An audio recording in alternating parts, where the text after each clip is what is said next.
요한복음 6장 1절부터 15절 말씀.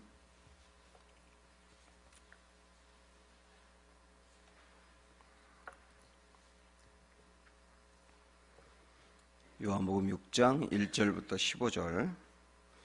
그 후에 예수께서 디베랴의 갈릴리 바다 건너편으로 가시매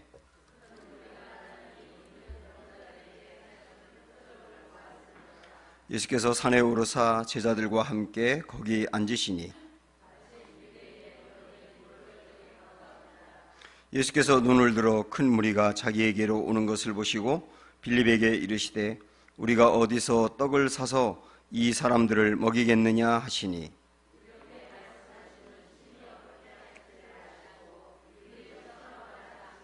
빌립이 대답하되 각 사람으로 조금씩 받게 할지라도 200데나리온의 떡이 부족하리이다.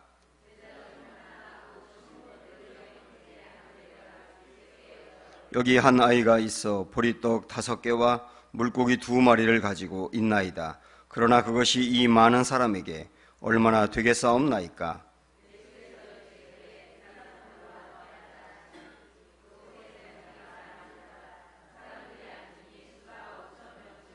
예수께서 떡을 가져 축사하신 후에 앉아있는 자들에게 나누어 주시고 물고기도 그렇게 그들의 원대로 주시니라.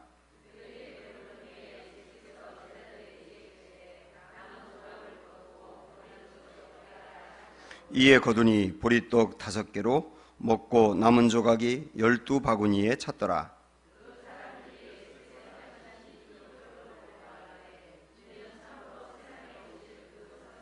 같이 읽습니다.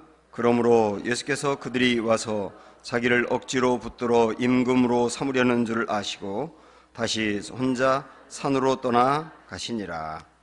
아멘. 네, 사랑하고 축복합니다. 새해 복 많이 받으세요. 인사를 먼저 할까요? 복 많이 받으세요.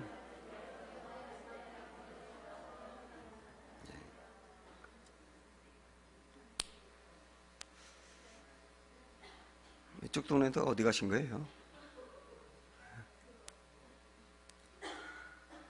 네. 그 한 시골 교회에 전도사님 한 명이 부임을 하게 됐다고 합니다.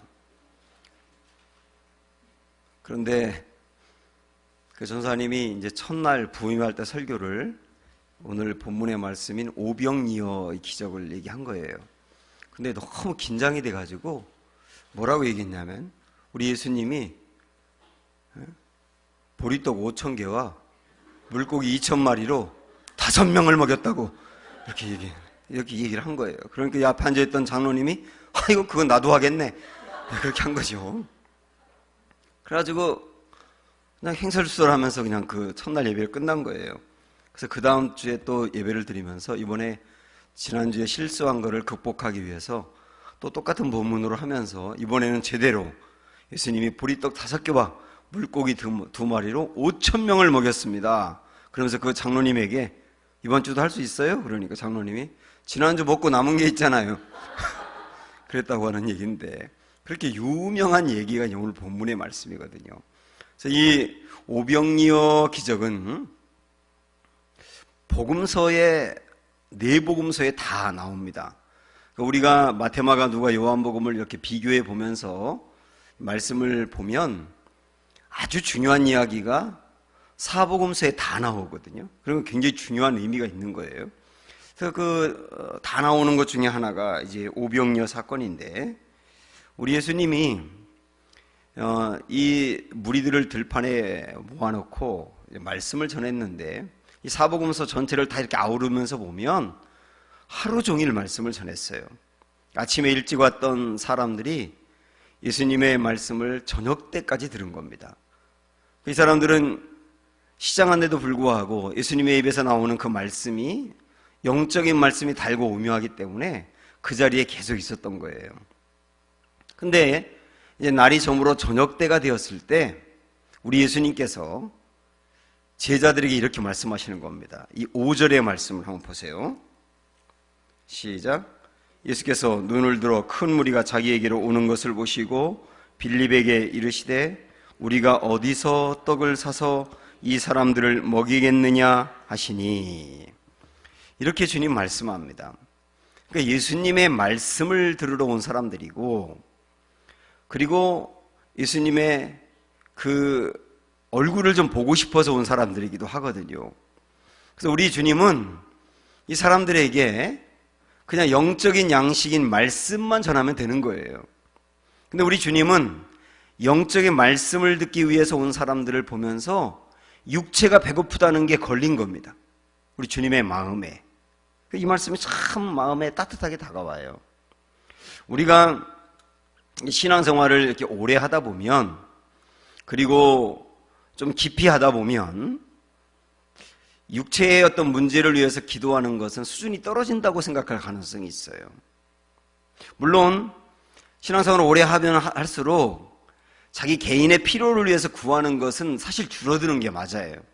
그리고 다른 영적인 부분을 위해서 기도한다거나 그 다음에 중보기도를 많이 하게 되는데, 자꾸 이제 그러다 보면 야, 내가 이 육체의 필요보다는 영적인 것을 위해서 구해야 되겠구나 하다 보면 물질을 위해서 구한다거나 건강을 위해서 기도한다거나 개인의 필요를 위해서 기도하는 건 사람을 보면 수준이 좀 떨어지는 사람인데, 이렇게 생각하고 정지할 가능성이 있단 말입니다.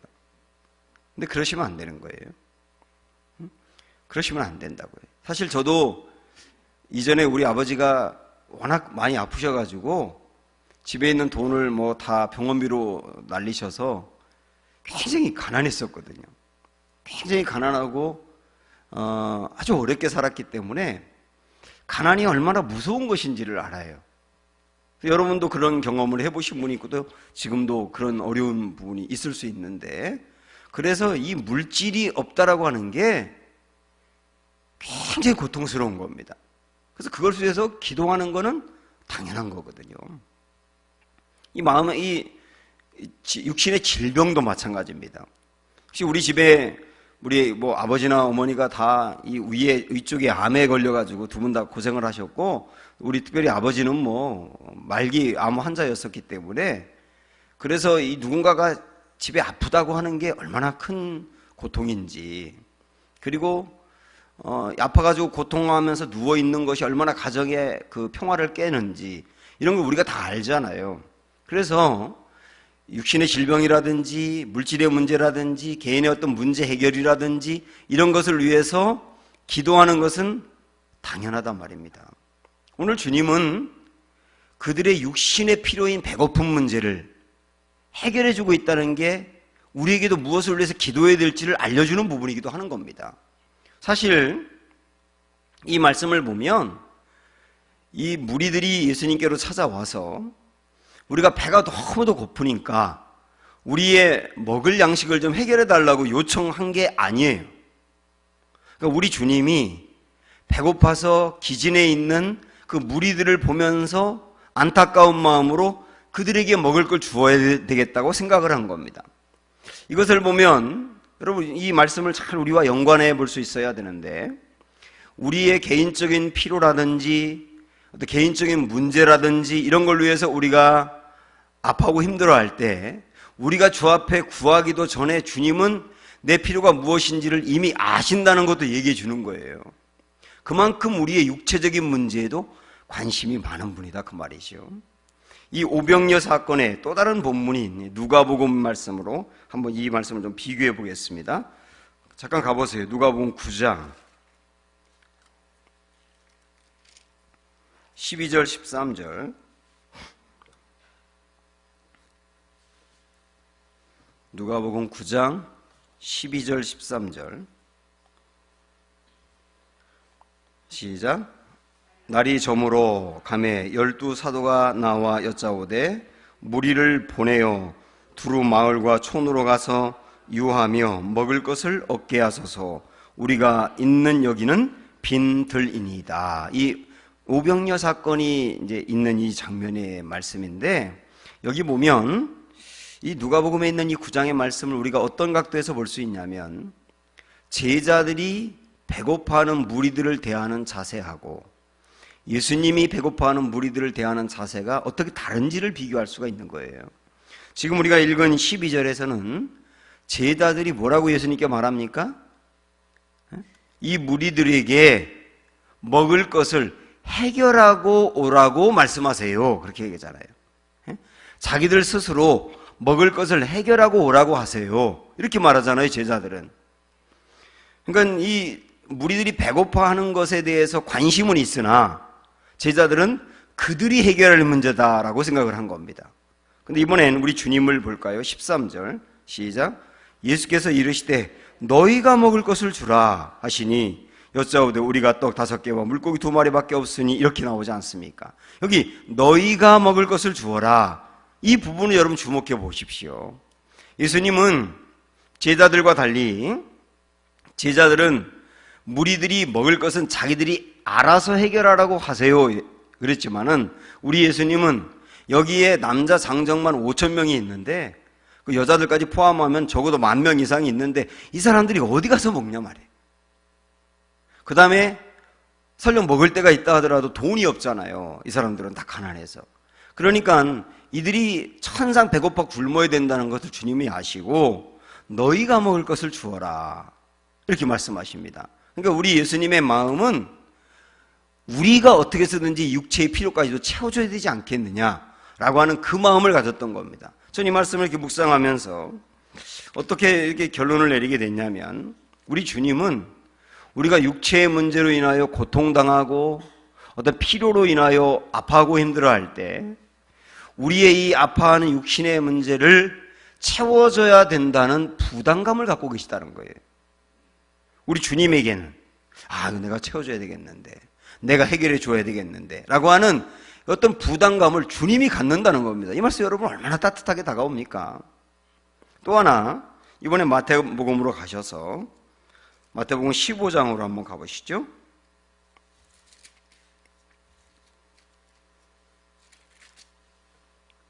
15장 피고 잠깐 저를 보세요. 이 15장 말씀에는 우리 예수님이 오병이어의 기적도 일으키셨지만은 칠병이어의 기적도 일으키신 거 여러분 아시죠? 보리떡 7개와 물고기 2마리로 4,000명을 먹이고 또 남기는 이런 일도 또 일으키신 적이 있는데 그 일으키게 된 배경입니다. 32절 볼까요? 32절 다 같이 보세요. 시작. 예수께서 제자들을 불러 이르시되 내가 무리를 불쌍히 여기노라. 그들이 나와 함께 있은지 이미 사흘임에 먹을 것이 없도다. 길에서 기진할까 하여 굶겨 보내지 못하겠노라.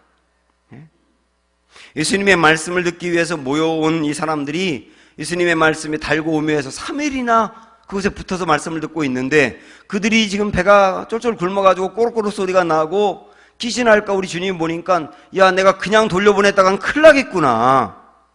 이 주님의 마음이라는 거예요.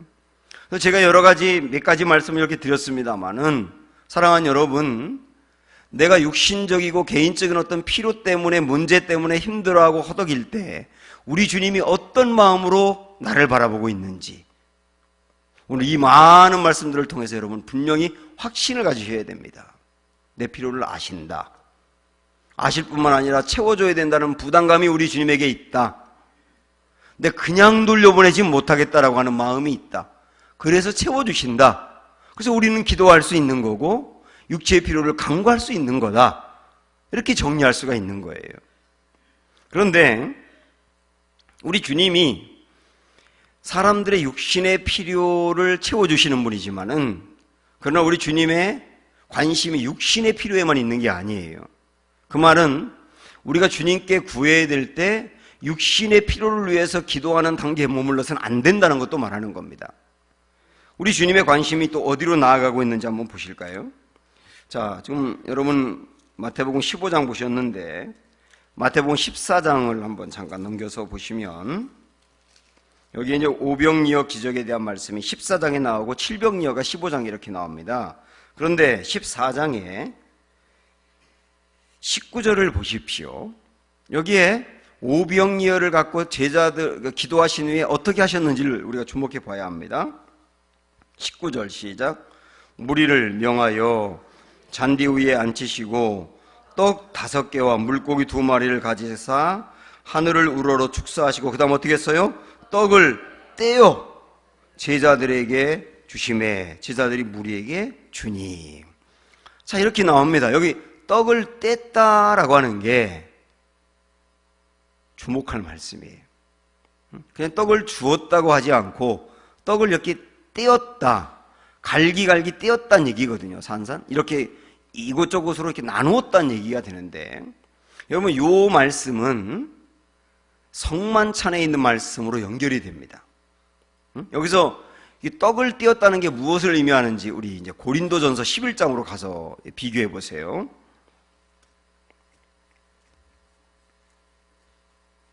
고린도전서 11장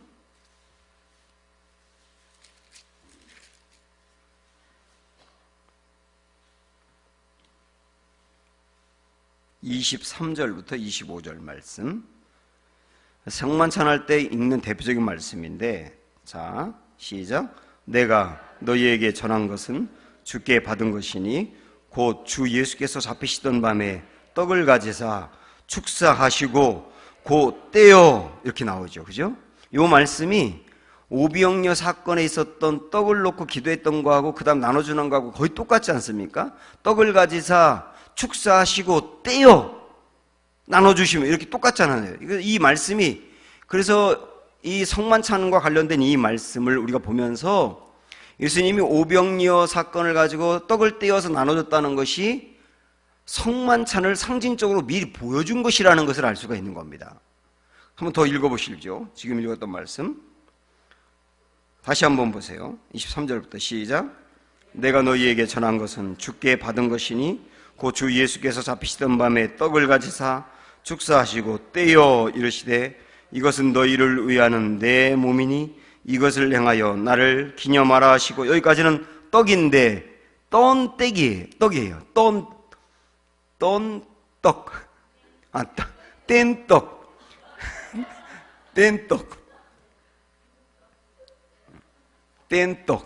떡인데 뗀떡.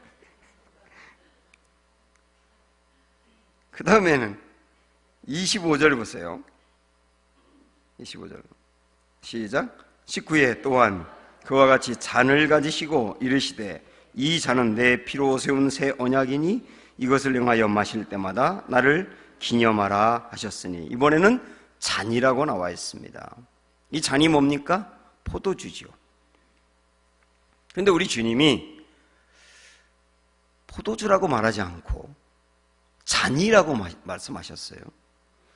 여기서 이제 여러분 다 아시지만은 이 몸을 떡으로 말씀하셨고 피를 포도주로 말씀하셨는데, 이 몸을 떼었다라고 하는 말은 우리 주님이 십자가 위에서 이 육신이 갈기갈기 찢겨서 다른 영혼들을 살려내시겠다라고 하는 십자가 사건을 미리 보여준 것이 성만찬 얘기고, 떡을 떼었다는 얘기고, 그 다음에 잔이라고 하는 것은 피를 의미하지 않습니까? 포도주는 피가 쏟아지는 그 피를 받았다라고 하는 개념으로 잔이라고 표현하고 있는 거예요. 그래서 성만찬에 떡과 포도주를 먹고 마시는 것은, 떡은 주님의 몸, 근데 포도주는 주님의 피, 그것을 우리가 먹는다고 해서 예수님의 살을 먹는 건 아니지만은, 그러나 그걸 먹는다고 하는 말은 내 안에 들어갔다는 의미이지 않습니까? 내 안에 주님이, 십자가에서 내 죄를 사하신 주님이 내 안에 이 자리에 함께 하시며 역사하신다는 것을 상징적으로 보여주는 게 성만찬이거든요. 그 이야기가 예수님의 그 오병이어 사건하고 이렇게 연결된단 말이죠.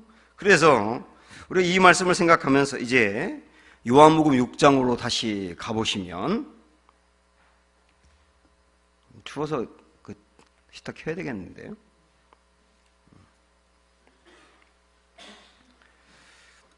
자, 여기서 우리 주님이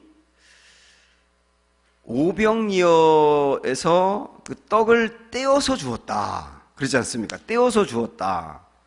여기서 떡을 떼어서 주었다라고 하는 것은 그냥 표면적으로 보면 사람들에게 육신에 필요한 떡을 주었다는 것이지만은, 여기 여러분 영적인 깊은 의미는 지금까지 본 것처럼 떡을 그냥 준 것만을 의미하는 게 아니라 주님의 몸을 준 것을 상징적으로 보여주고 있는 거예요. 그래서 더 깊은 의미가 있는 거예요. 근데 여기서 주님의 이 몸을 주었다는 것을 우리가 어떻게 이제 이해할 수 있냐면, 지금 우리가 보고 있는 이 요한복음은 7개 기적이 나옵니다. 제가 지금까지 몇 번을 쭉 봤습니다만은 이 요한복음에 나오는 기적은 그냥 기적이라고 말하지 않고 뭐라고 말한다 그랬어요? 네? 요한복음엔 기적이라고 표현하지 않고 뭐라고 표현한다 그랬어요? 표적이라고 표현한다 그랬어요. 근데 기적은 영어로 미라클이고 표적은 사인이거든요. 그래서 다른 복음서와 달리 요한복음의 기적은 그냥 그 기적적인 사건 자체를 보여주는 것보다는 더 깊은 의미로 기적을 통하여 예수님이 누군지를 보여주는 게 목적이라는 걸 여러분 아셔야 합니다. 그래서 오병이어의 사건, 이것도 사람들에게 먹을 것을 주신 이 사건, 특별히 보리떡을 주신 사건을 통하여 우리 예수님이 누군지를 보여주고 있느냐, 6장 35절에 보면 나옵니다. 이 6장 35절이 이 오병이어 사건하고 쭉 연결되는 내용인데, 자 읽어보시죠. 35절 시작. 예수께서 이르시되 나는 누구라고요? 생명의 떡이라고요. 생명의 떡이라고요. 그래서 내게 오는 자는 결코 줄이지 아니할 터이요 나를 믿는 자는 영원히 목마르지 아니하리니. 그래서 오병이어 사건을 통하여 단지 우리 예수님은 육체의 필요를 채워준다는 말씀만 하고 있는 것이 아니고, 모든 사람에게 정말 필요한 영적인 생명의 양식을 우리 주님이 주신다. 우리 주님은 모든 사람이 영적으로 살아날 수 있는 생명의 양식이 되신다. 그래서 예수님을 먹어야만, 다시 말하면 예수님을 믿어야만 그 영이 살 수 있고 생명 얻을 수 있다. 이걸 보여주는 거라고요. 그래서 떡을 떼어서 사람들에게 나눠줬다는 것은 예수님의 몸을 떼어 우리에게 줌으로 그 예수님의 몸이 양식이 되어서 우리의 영혼을 살게 하고 영생을 주게 하는 데 목적이 있다는 거. 여기까지 오병이어를 이해하시는 게 중요한 부분입니다. 그런데 자, 우리 주님이 육체의 피로라든지 우리의 영혼의 피로를 주신다는 말씀을 지금까지 드렸는데 얼마나 주실까요? 어느 정도 주실까요? 그걸 우리가 다시 한번 살펴보도록 하지요. 예수님이 제자들에게 너희가 먹을 것을 주라 이렇게 말씀을 했을 때 7절을 한번 보시죠. 빌립이라는 사람이 뭐라고 대답하는가? 오늘 본문의 말씀 7절 시작. 빌립이 대답하되 각 사람으로 조금씩 받게 할지라도 200데나리온의 떡이 부족하리이다. 여기서 각 사람으로 조금씩 받게 할지라도 이렇게 표현했습니다. 조금씩 받게 할지라도라는 말은 뭘까요? 배불리 먹게 하지 못하고 그냥 요기 정도 하게 하려고 하다. 그런 얘기예요. 배가 고파서 쫄쫄 굶은 이 사람들에게 그 한 끼에 뭐 도시락이라든지 먹을 걸 충분히 주는 게 아니라 그냥 빵 하나 돌린다든지 아니면 수연이가 만든 쿠키 하나 돌린다든지 이렇게 해서 그냥 잠깐 그거 하나 먹고 요기 정도 하게 하는 차원이 조금씩 줄지라도입니다. 그러니까 여기서 빌립 같은 경우는 예수님이 먹을 걸 주라 그럴 때 사람들에게 주긴 주겠는데 한 요기 정도나 하도록 주어야 되겠다고 생각을 한 거예요. 그게 빌립의 마음이었던 겁니다. 근데 우리 주님이 얼마나 주는지를 보세요. 여러분 아시는 것처럼 이제 오병이어 갖고 있는 소년을 안드레가 만나가지고 그 도시락을 예수님께로 가져오지 않습니까? 그 다음에 예수님이 어떻게 하셨는가 볼까요? 11절부터 12절까지 봅니다. 11절부터 시작.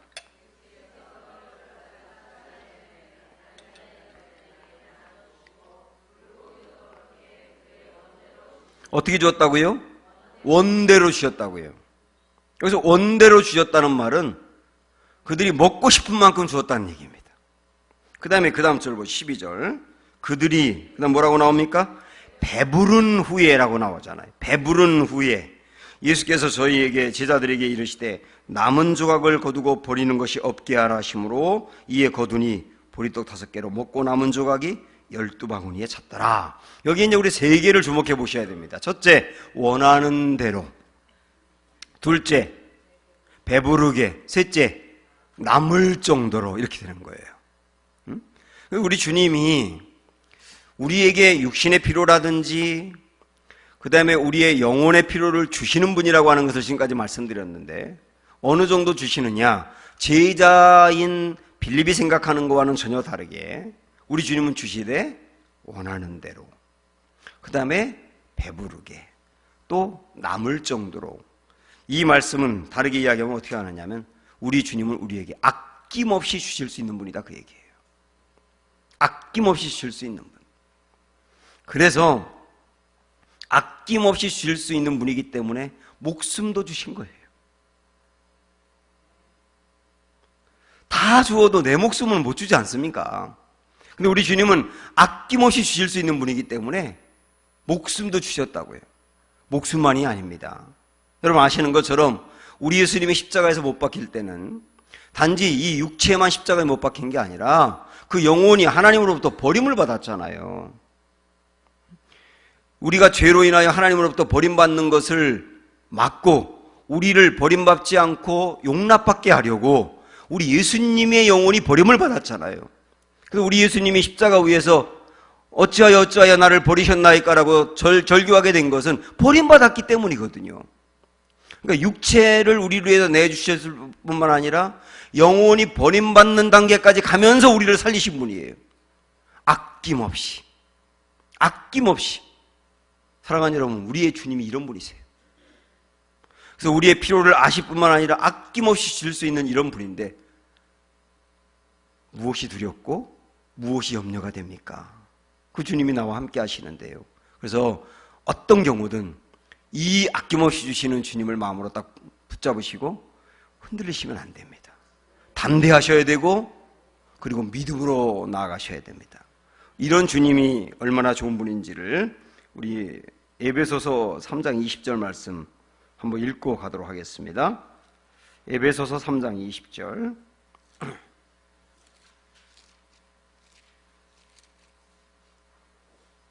(312쪽) 312쪽.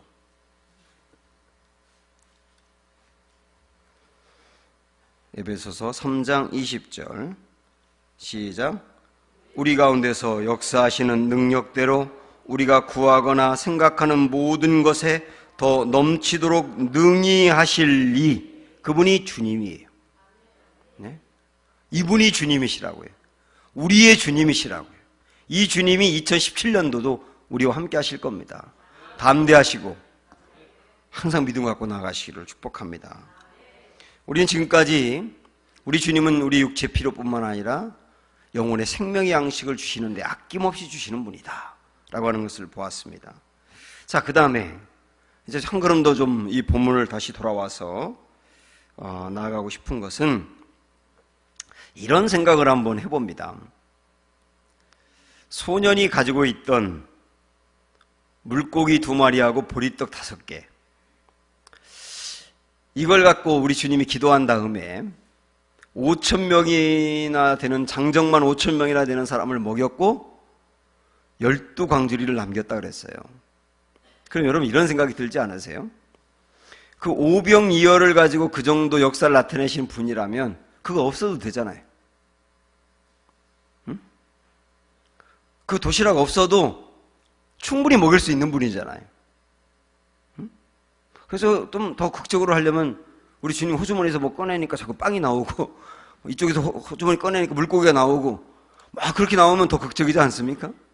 아무것도 없는 상태에서도 뭐든지 먹일 수 있는 분이잖아요. 그런데 그 오병이어를 기초로 그 역사를 나타냈다는 것이 의미가 있는 거예요. 이게 무엇을 의미할까요? 우리 주님은 주님의 일을 할 때도 그렇고 어떤 역사를 나타낼 때도 그렇고 우리를 사용하여서 하신다는 것을 의미하는 겁니다.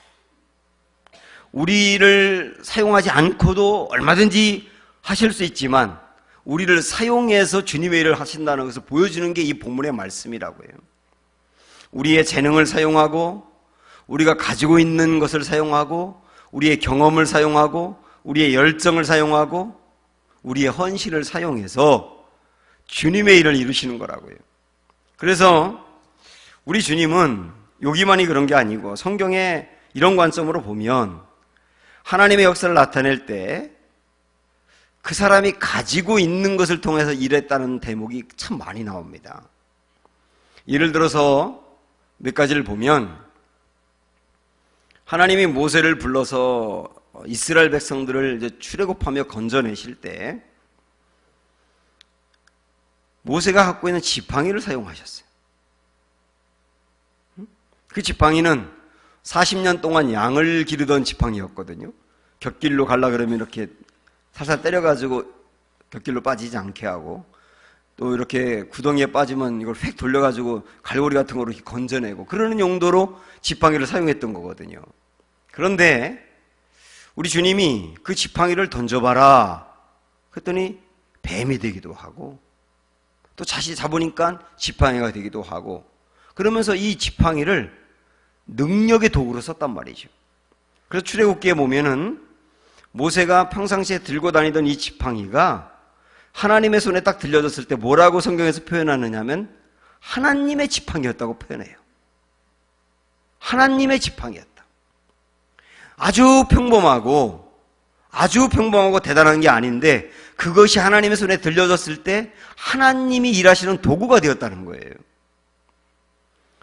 또 하나 열왕기 하 4장에 보면은 어떤 한 그 과부 이야기가 나오는데, 이 과부는 아주 불쌍합니다. 남편이 신학생이었었는데 일찍 죽었어요. 그리고 빚이 많았어요.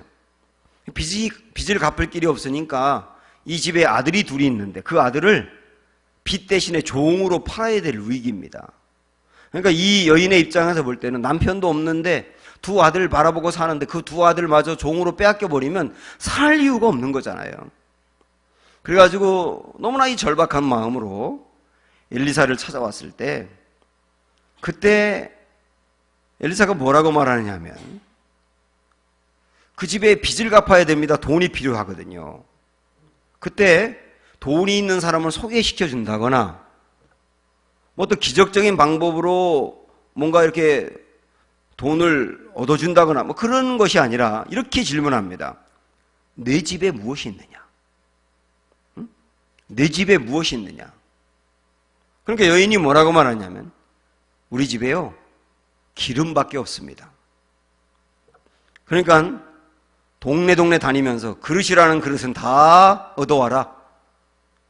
그래서 그릇을 얻어와 가지고 온 집에다가 그 그릇을 깔아놓고 그 다음에 기름을 부어봐라.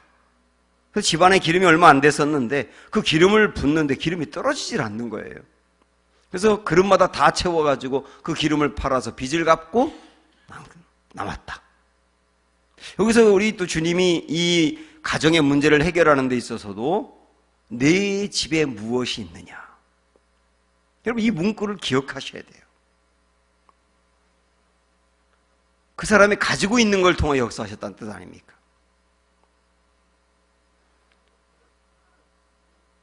다윗도 마찬가지예요. 다윗이 골리앗과 싸워서 승리할 때 사울 왕이 다윗에게 그 자기의 갑옷을 입혔지 않습니까?